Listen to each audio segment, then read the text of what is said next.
तो हम फिर से लेकर आ चुके हैं आप लोगों के लिए दिन भर की सभी ताज़ा और बड़ी खबरें एक एक कर आपको सारी खबरों की जानकारी देंगे।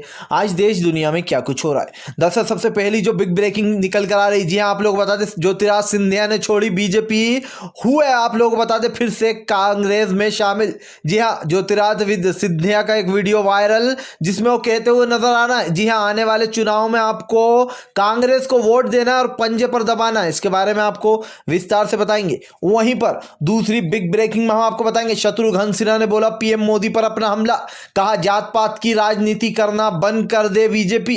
इसके बारे में आपको विस्तार से बताएंगे। वहीं पर तीसरी बिग ब्रेकिंग में हम आपको बताएंगे, संजय रावत ने बोला मोदी सरकार पर अपना हमला नीतीश पर, कहा अगर आप लोगों को बता दें तेजस्वी अगर बनते हैं अगले सीएम तो उनको नहीं होगी कोई भी आशंका। जी हाँ, लहर चल रही है तेजस्वी की, इसके बारे में आपको विस्तार से बताएंगे।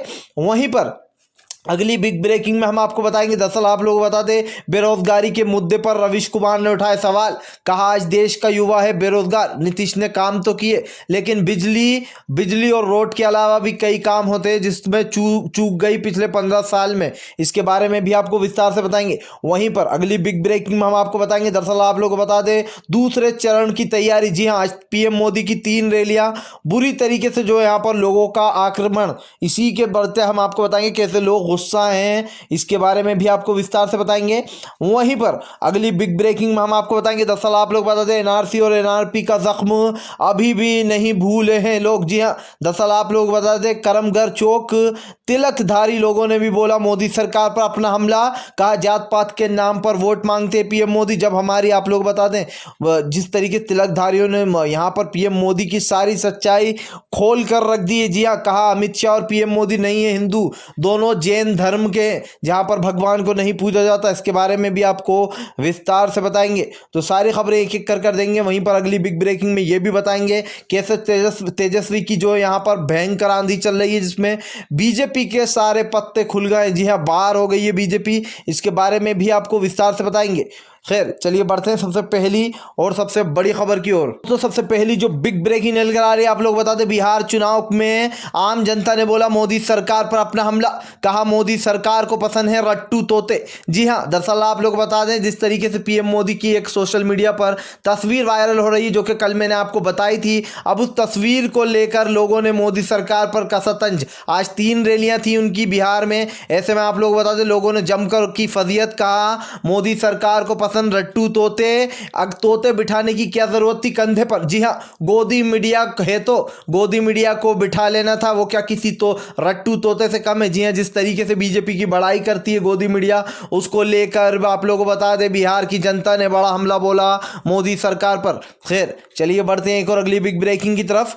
बता दें आप लोगों को अगली जो बड़ी खबर निकल कर आ रही, जी हाँ, ज्योतिरादित्य सिंधिया का वीडियो वायरल कहते हुए नजर आ रहा है कि जल्द से जल्द आप लोगों को जो है वोट देना है और कांग्रेस को वोट देना है और आपको कांग्रेस का बटन दबा देना है। उसके बाद उनको होश आता है, वो सोचते कि अरे ये तो मैंने गलत कह दिया, मैं तो अब जो है बीजेपी में शामिल हो चुका हूं।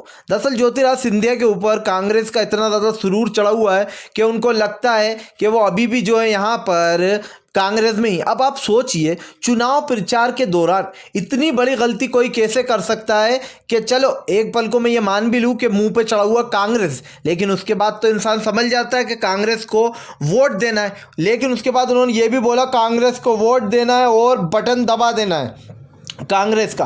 तो अब आप खुद सोचिए कि जिस तरीके जो उनके बीजेपी के समर्थक खड़े थे वो आग बबूला हो गए। जी हाँ, आप लोग बता दें रैली में भयंकर बवाल हो गया। जो बीजेपी के लोग थे, जो बीजेपी की पार्टी के लोग हैं जो खड़े हुए हैं उस जगह से, ऐसे में आप लोग बता दें ज्योतिरादित्य सिंधिया की फजीयत, कहा कांग्रेस के अच्छे दिन भूल नहीं पा रहा। ये वही ज्योतिरादित्य सिंधिया है जो कि बीजेपी में ये कहकर शामिल हो गए थे कि कांग्रेस में अब इज्जत नहीं रही, तो बीजेपी में क्या इज्जत रही। और ये खुद ही अपने आप को आजकल यूं भी कह रहा है कि मैं कुत्ता हूं, मैं कुत्ता हूं, मैं कुत्ता हूं। वो वीडियो भी तेजी से वायरल हुआ। लेकिन अभी जिस वक्त ये वीडियो वायरल हुआ है, सबसे बड़ी बात यह आ जाती कि इतनी बड़ी गलती कैसे कर दी। जी हां, गए थे अपने चुनाव का प्रचार करने, ऐसे में कांग्रेस का प्रचार करके लौटे। लोगों ने जमकर उड़ाई खिल्ली, कहा बिल्कुल सही बोलकर आओ, अब की बार फिर से एक बार कांग्रेस सरकार और कांग्रेस को ही वोट देंगे, कांग्रेस का ही बटन दबाएंगे। ज्योतिराज सिंधिया की हो गई है किरकिरी। खैर चलिए हम बढ़ते हैं और अगली बिग ब्रेकिंग की तरफ। बता दें आप लोगों को अगली जो बड़ी खबर निकल आ रही, संजय रावत ने बोला तेजस्वी के पक्ष में। जी हाँ, दरअसल आप लोग बता दें तेजस्वी के सपोर्ट में आते ही संजय रावत ने कहा कि अगर तेजस्वी अगले सीएम बनते हैं तो उनको नहीं होगी कोई भी अचंभा। जी हाँ, दरअसल आप लोग बता दें जिस तरीके से तेजस्वी की एक आंधी चल रही है बिहार चुनाव में, आज चाहे देश का युवा हो, मुसलमान हो देश का या फिर देश का नौजवान, वो सभी लोग तेजस्वी को चुनना चाहते हैं। क्यों चुनना चाहते हैं? इसका एक रीज़न ये है कि मुसलमान अभी तक नीतीश को मैं कह सकता हूँ मुसलमान समुदाय ने भी एनडीए को अपना वोट दिया था, लेकिन बाद में क्या हुआ, पहले एनडीए और आरजेडी एक थी, उसके बाद एनडीए ने तोड़कर बीजेपी से अपना गठबंधन कर लिया। ठीक है, उसके बाद जिस तरीके से 15 साल से बिहार की जनता को बेवकूफ़ बनाया जा रहा है, मुसलमानों की, हिंदू मुसलमान की, आप लोग बता दें एनआरसी जो लाई गई थी उसको लेकर राजनीति की गई। अभी भी लगातार हिंदू मुसलमान वाला मामला उठाया जा रहा है, जो फ्रांस में हुआ है उसको इस्तेमाल किया जा रहा है वोटों में। ऐसे में आप लोग बता दें संजय रावत ने कहा अगर तेजस्वी नए सीएम बनते हैं बिहार के तो इसमें कोई जो है दो राय वाली बात नहीं होगी, क्योंकि उनका जादू जगह जगह देखने को मिल रहा है। खैर चलिए बढ़ते हैं हम एक और अगली बिग ब्रेकिंग की तरफ। बता दें आप लोग अगली जो बड़ी खबर निकल कर आ रही मोदी सरकार पर। जी हां, आप लोग बता दें लोगों ने बोला, तिलकधारियों ने बोला बड़ा हमला। जी हां, कहा अगर मोदी सरकार इतना ही जो यहां पर मुसलमानों से नफरत करती है तो लाल किले पर जाकर भाषण क्यों देते। जी हां, उस लाल किले को गिरा क्यों नहीं देते जिसे मुगलों ने बनाया था। दरअसल आप लोग बता दें मोदी सरकार की बुरी तरीके से बनारस वालों ने धो डाला। कहा हमारे बनारस में आकर हमारे महादेव की जगह हर हर महादेव की तरह जगह हर हर मोदी के नारे लगाए गए थे। ये हमारे बनारस की सबसे बड़ी घटिया बात थी। उनका कहना है कि आज जिस तरीके से पीएम मोदी राजनीति खेल रहा है, ना वो हिंदू के हैं ना वो मुसलमान के, और अगर मुसलमानों से इतनी नफरत है कि तो उन्हीं की बनाई हुई जगहों पर जाके जो यहाँ पर स्पीच को दिया करते हैं जो मुगलों ने बनाया था। ऐसे में बनारस वालों ने यह भी पोल खोल दी मोदी की कि यहाँ पर जिस तरीके से हिंदू मुस्लिम की राजनीति हो रही है ये सिर्फ चुनाव तक ही है, उसके बाद सब कुछ ठंडा कर देंगे, सब कुछ भूल जाते हैं कौन हिंदू भाई कहाँ के हिंदू भाई, किसी का साथ नहीं देते। आप लोगों को बता दें इसी के साथ साथ मोदी जी की जो एक सबसे बड़ी कमजोरी आई है सामने वो ये है कि मोदी जी जहाँ पर भी जाते हैं वो या तो पाकिस्तान का मुद्दा उठा लेते हैं या फिर छोटी बड़े हिंदू मुसलमान के मुद्दे को लेकर एक बड़ा अच्छा सा तुल देकर उसको अपने चुनाव प्रचार के लिए यूज़ करते। जहाँ पर लोगों ने बड़ा हमला बोला, उनका कहना है कि अमित शाह और पीएम मोदी तो हिंदू है ही नहीं, वो जैन धर्म के जहाँ पर रावण को पूजा जाता है। जी हाँ, आप खुद सोच समझ सकते हैं कि जैन धर्म के लोग हैं दोनों, और ऐसे में भी बनारस की जनता ने मोदी की सिंबल बुरी तरीके से हिला डाली है। खैर चलिए हम बढ़ते हैं एक और अगली बिग ब्रेकिंग की तरफ। बता दें आप लोगों को अगली जो बड़ी खबर निकल कर आ रही है, हर जगह तेजस्वी की आंधी।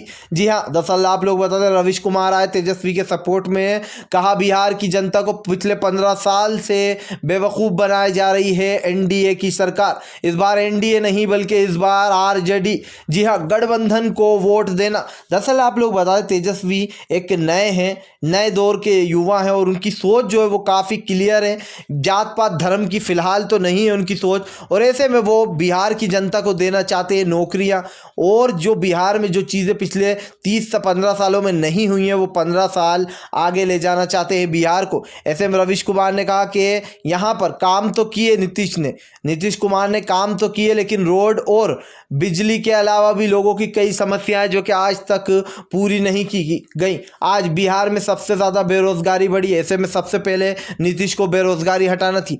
आज बिहार में आप लोग बता दें आईसीयू में वेंटिलेटर नहीं है, क्या इस पर नज़र नहीं गई नीतीश की? इससे पहले भी कई बार सवाल उठा चुके हैं आप लोग बता दें यहाँ पर, और इन सवालों का जवाब नहीं दे पाती है ना ही बीजेपी ना ही एनडीए। ये लोगों को इन पीन पौने तीन करके बेवकूफ़ बनाते रहते हैं। तो तेजस्वी का जिस तरीके से जादू दिखाई दे रहा है इससे मोदी सरकार बिलबिलाई हुई है। खैर चलिए हम बढ़ते हैं एक और अगली बिग ब्रेकिंग की तरफ। बता दें आप लोगों को अगली जो बड़ी खबर निकल कर आ रही, फ्रांस का सपोर्ट करना मोदी को पड़ा भारी। जी हाँ, पूरे देश में मोदी का विरोध। दरअसल आप लोग बता दें, हिंदू समाज के भाइयों ने, हिंदू समाज के लोगों ने मोदी सरकार पर साधा निशाना। कहा मोदी जी को इस मामले में उचकने की जरूरत क्या थी, ये फ्रांस का मामला था। अगर आपके कोई धर्म को, अगर आपके कोई समुदाय को ठेस पहुंचाएगा, और अगर आपके धर्म यानी कि जो पैगंबर साहब है मुसलमान समुदाय के लिए ये बहुत मायने रखते हैं पैगंबर साहब, ऐसे में उनके बारे में गलत टिप्पणी करना और मोदी जी का लड़ाई में कूदना कि हम आपके फ्रांस के साथ है, क्या ये दर्शाता नहीं कि पीएम मोदी मुसलमानों के अगेंस्ट बता रहे हैं अपने आप को? या फिर फ्रांस के मामले में कूदने की क्या जरूरत थी पीएम मोदी को? लोगों का ये सवाल पीएम मोदी को चुभ रहा है। जी हाँ, ये सिर्फ इसलिए यूज किया जा रहा है कि ये भी हिंदू मुसलमान वाला मुद्दा, इसको भी जोड़ दिया जाए और बिहार के चुनाव में इसको भी यूज किया जाए। 3 रैलियां थी, आप लोग बता दो, 3 रैलियां, 17 जिले। जी हाँ, दूसरे चरण का वोट है, ये वोटिंग बहुत ही मायने रखती है। ऐसे में जो आप लोग बता दें 2 दिन बाद यहाँ का सबका प्रचार बंद होने वाला है। अब बड़ी बात यह आ जाती है कि आप लोगों को बता दें, करमगढ़ चौक के जो लोग हैं, जो मुस्लिम समुदाय है, जब उनसे बातचीत की गई तो उन्होंने मोदी सरकार पर बड़ा हमला बोलते हुए कहा कि मोदी सरकार हिंदू मुसलमान की राजनीति खेलती आ रही। जब मुस्लिमों से पूछा कि आप वोट किसको देंगे, आप लोग बता दें करमगढ़ चौक का मामला है ये, जहां पर सबसे ज्यादा मुसलमान लोग रहते हैं, उनसे पूछा गया आपका वोट इस बार किसको जाएगा, क्योंकि वहां से भी एक मुस्लिम जो है यहां पर खड़े हुए हैं। लेकिन सबसे बड़ी बात यह है कि वो आरजेडी से नहीं बल्कि एनडीए से। ऐसे में लोगों ने कहा कि हमारा जो वोट है वो तेजस्वी को जाएगा, क्योंकि हम रोजगार नहीं है, हम रोजगार चाहते हैं। यानी कि आज देश का जवान हो या बूढ़ा हो, हर एक को, हर जिसकी भी सोच जा रही है वो तेजस्वी तक जा रही है।